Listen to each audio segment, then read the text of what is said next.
Okay, we're on to card 7, which I'm going to do as a sympathy card again. But you could also, I think, well, maybe I'll do it as a birthday. I think this birthday fits in there. I'll test it for you. If it doesn't, then I have to cut this again.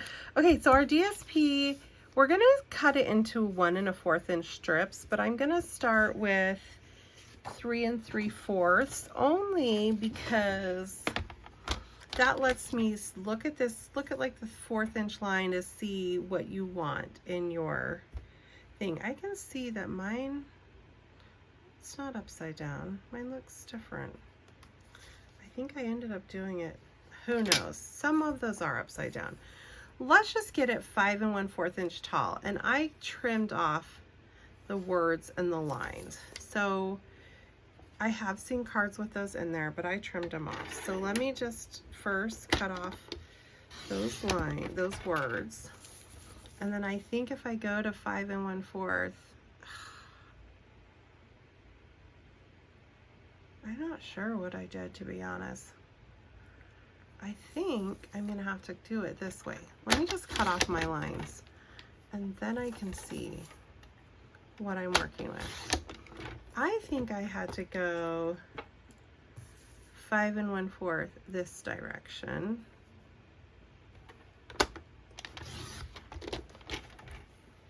And then 3 1/4. And I wanted to get as many flowers as possible. Goodness. 3 3/4. I'm sorry, guys. I don't even know if this is helpful. This is me. It's a lot more complicated when you're trying to get a certain picture, which I'm trying to do. Okay, so then I have this piece, okay, and we're going to cut it into strips to make it work. So just cut off all your lines and then work from there. But this is 3 3/4 by 5 1/4. And now I'm going to cut it into 1 1/4 inch strips. So I can use that side or this side. This side's a little easier for me sometimes, depending on how big it is. But you want to keep those in order so they line up, like so. And I don't know, it's a different way than I did it before, but I can't remember. By the time I make these, I should make the video right after I make them, but the first time.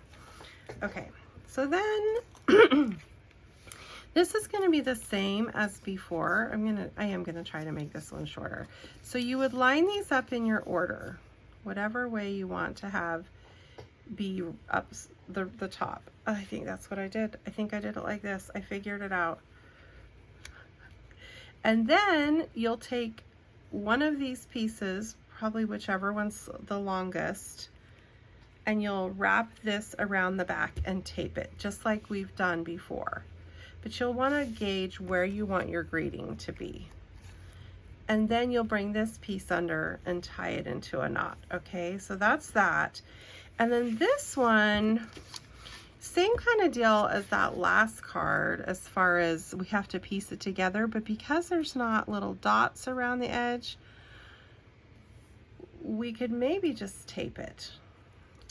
Let's see if this happy birthday is gonna fit in there. It feels like it's might be a little too big. I'm gonna shove it in and you can see if you like it or not.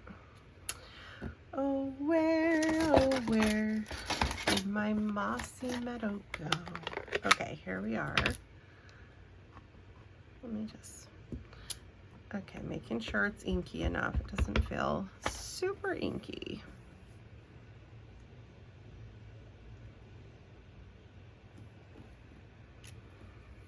It barely fits, barely fits. So you can pick your grading, of course. This one at least isn't tricky to figure out what direction it goes. It literally has one option. Get this back here so I can see. And then this one is much easier than that last one. I should have done this one first. I feel like I could just get my tape past it enough and then with dimensionals make it work. I don't know. That's, I don't, maybe it would be faster. if I went like all the way past it like that, this is, I think, going to be better. And then trimmed this, because then I know I've gone past it far enough. But anyway, I do think it's easier than that last one. And then you can just put dimensionals on. You can try to go to the edges if you want, or just trust your tape. And then make sure your dimensionals are going at the top and the bottom so they don't fall on your ribbon, or that's what I encourage you to do. And that is it for card 7. I did not add bling to this one because there was so much in the background, but if you have something you wanted to add, the antique pearls would be nice, and many of you got those in the Storybook Friends, so you could add those if you wanted. Okay, one more card to go.